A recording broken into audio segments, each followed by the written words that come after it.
There's a song by Bob Dylan, came out of, I suppose you could call his Christian phase, on those two albums, Slow Train Coming and Saved. It's called You Gotta Serve Somebody. It goes something like this, I won't sing it. You may be the ambassador to England or France.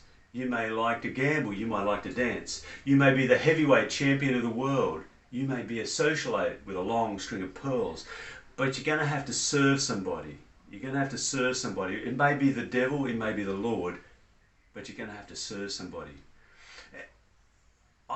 It's a challenging song for me because it goes through a whole lot of, you may be this, you may be that, you may be different kinds of people, different kinds of success or power or wealth or might or nothingness. You could be the greatest or the least, but you've got to serve somebody. In his dualistic language, God or the devil. For me, it's a reminder that whoever we are, whatever we seek in life, we give ourselves to something. We give our will and our being to something or someone. Or maybe multiple somethings or someones. And in that sense, we have to serve. We're not fully in control because we give something of ourselves to something. Whether it's an ideal, a belief system, whether it's wealth or power or might or fame or celebrity, whether it's service or whatever it is, we give ourselves to something or someone. It reminds me of the 12-step programs that I've spoken about before, and particularly step number 3 that says, having recognised we can't do this alone, we can't do it in our own strength, that this is not about us. We can't lift ourselves out of the place we're in. We give our lives and our will over to God as we understand God. We serve. We give ourselves to something. What is that something that you and I give ourselves to? And can that something deliver?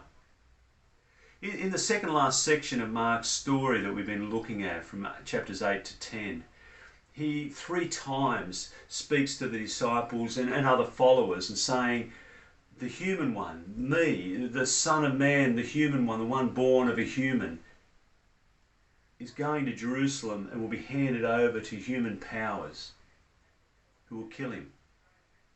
And on the 3rd day, he will rise from the dead. And 3 times the disciples and followers don't get it. The first time we spoke of last time in chapter 8 is about the revelation of the Messiah, that he is the Christ, the Messiah, the one sent by God. And it's this sense of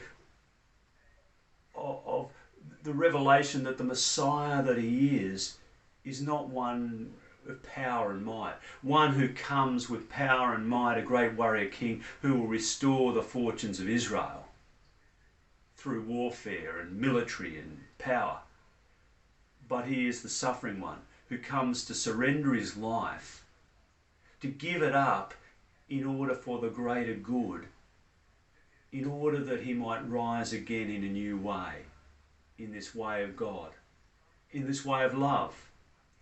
And his model is about giving, rising, or dying and rising, giving surrender in order to rise up in the way of God. And the second time he tells this, gives this prophecy, if you like, tells the disciples what's going to happen, is in chapter 9 and the story this week.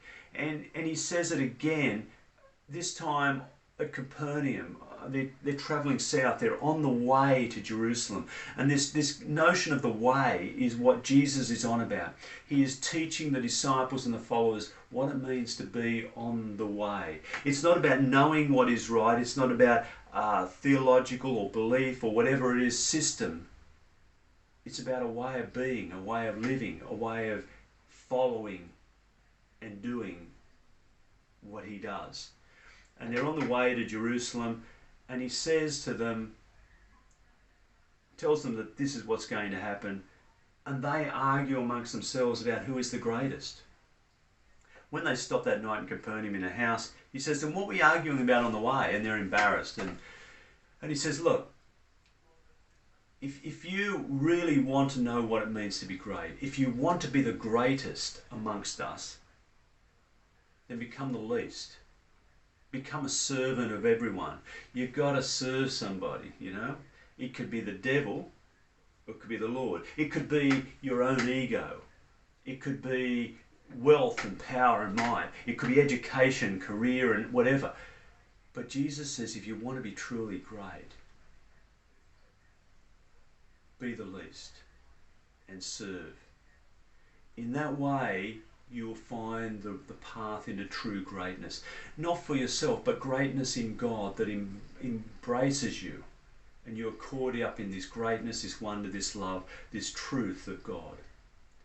And he then takes a child in his arms and says, whoever receives a child like this receives me. And whoever receives me receives the one who sent me, God. Whoever receives this child receives God. God is found in the least. In his day, perhaps more so than ours, well, much more so than certainly our society, children were amongst the least. They were powerless, pretty much worthless, dependent, vulnerable. They were cared for by women, and women and children had no power. They were second-class citizens, owned the possessions of the male of the household. That's why through the Bible, there's a constant refrain of caring for the widows and orphans. These were the powerless, vulnerable ones who could do nothing. They had no assets. They had no resources. They were helpless and powerless. And he says, take this vulnerable, little, dependent, helpless, somewhat worthless child. And when you do, you don't only receive the child, but you receive me and God. In other words, embrace the powerless, the marginalised, the lowly. When you embrace them into your being, into your community, into your care, into your love, you will receive God, because God is revealed in that, in powerless and vulnerability and loneliness. And it's when we surrender to that and give up our ideals of ego, that ego-driven ideals of power and might, being in control and strong and great career and education and power and wealth and success and all the rest of it, we will find the life that God intends for all of us. And it's not just about me. It no longer becomes about me. It's about us. It's about us together and discovering the beauty and the wonder in each person, but also discovering what it means to be human in a community and human in the life of the world, because it's not just about humanity. It's about the whole earth and how we care for the earth and the world and how we look after the trees and the creatures and work with them and recognise that the earth is our home. All of this is the way that Jesus invites us into. A way of powerlessness, of surrender, of giving up, of dying in order to rise into a new way of being and living that brings true life. There's a story I'll leave you with. There's a class were preparing their Christmas pageant, the Nativity story, as a drama. And the teachers were going around finding parts for the kids and preparing the script and helping them learn their parts and where they should stand and everything. And there's one little child who had an intellectual disability, and they were really concerned about giving him a significant role, but one that he could cope with, that weren't too many lines to learn, or he didn't have to do too many things that he had to concentrate and that he couldn't cope with. So they finally decided this little boy should be the innkeeper, and that his role would be very simple. Mary and Joseph would come to the door of the inn, he would open the door and say, "No room, no room." And then Mary would give her spiel. When she finished talking, he would say, "No room, no room," and close the door. And there was someone off on the stage to prompt him, just in case he got stuck. You know, "No room, no room." Okay, all was good. The day of the performance comes, he opens a door. No room, no room. So far, so good. Mary then launches into her little spiel, real passion, well-acted spiel. Oh, but we've come on this long trip and it's been such a long journey and I'm tired and it's been hot and we're tired and I'm really pregnant. I'm about to give birth to a baby and I just need somewhere to stay. Haven't you got anywhere for us to stay? And then it's his line, no room, no room. But he stalls, he doesn't say anything. And the prompter's on the stage saying, on the side saying, no room, no room, no room. And finally he turns around to the prompter and says, I know what I've got to say, but they can have my room. That's what Jesus is on about. I think that little boy gets it. That it's changing the story of the world that says we've got to be bright and famous and have money and look the right part and achieve and be successful. He says you can have my room.